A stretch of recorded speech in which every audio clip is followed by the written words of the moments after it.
అన్న ఓపిక లేనప్పుడు నీకు గోపికలు ఎందుకన్నా అంటాడు. అంటే వాడు అప్పుడు వెంటనే ఒక పాటకి అందుకుంటాడు. ఆ పాటని సందర్భం ఆయనకి చెప్తే ఆయన రాశారు. ఇది పల్లవి, చరణం అంతా చెప్తే మళ్ళీ కాపీ కొడతారు. ఆయనకి నాకు కూడా కాకుండా పోతుంది అది. ఇంకేం చెప్పాలి. అది అందరికీ నమస్కారం. మేడం నమస్కారం. మేడం నమస్తే. మరీ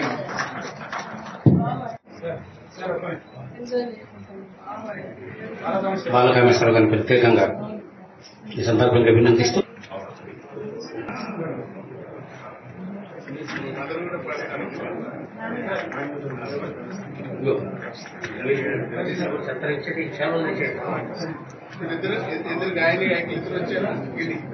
అధ్యక్షుల వారు మన్నించాలి. ఒకే ఒక్క నిమిషంలో వేదిక మీద ఉన్నటువంటి అతిథులను శాలువాతో సత్కరించవలసిందిగా కోరుతీశం గారిని.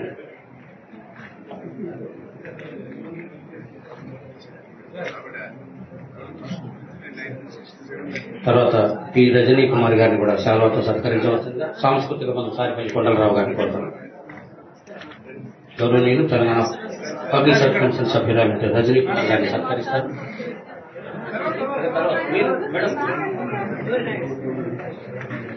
తర్వాత గుడిపాటి పాలపిట్ట గారిని కూడా శాలువాతో సత్కరించవలసిందిగా సాంస్కృతిక బంధు సారిపల్లి కొండలరావు గారిని కోరుతున్నాను.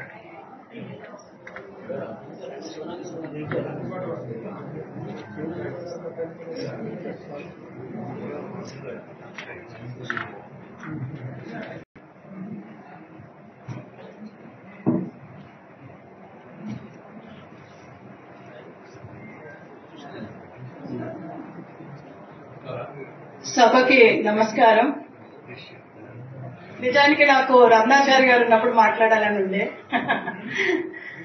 తెలంగాణ సాహిత్యానికి చాలా కృషి చేశారు వారు. ఈరోజు ప్రధాన ఆకర్షకులు ఒక కావ్యాన్ని తను అనుభవించి రాసినటువంటి మహాశూన్యం.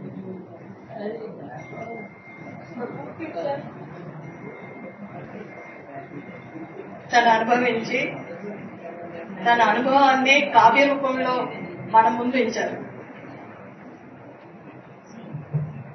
ఈ కార్యక్రమానికి మహా అతిరథులు రమణాచారి గారు, కొండలరావు గారు, పార్వతీశం గారు, శివనాగేశ్వరరావు గారు, అదే మాదిరిగా అరుణ గారు, నా గురుతుల్యులు, మా సీనియర్ సూపర్ సీనియర్ విజయభాస్కర్ గారు, వారి ఫ్యామిలీ అందరూ ఇక్కడ ఉన్నారు. అందరికీ ప్రత్యేక ధన్యవాదాలు తెలియజేస్తూ సభా కార్యక్రమం సత్కరిస్తారు. మేడం సారిపల్లి సత్కరించారు. పురస్కారాన్ని అందించవలసింది ఈనాటి ముఖ్య అతిథి గౌరవనీయులు డాక్టర్ కేవీ రమణ గారిని కోరుతున్నాను.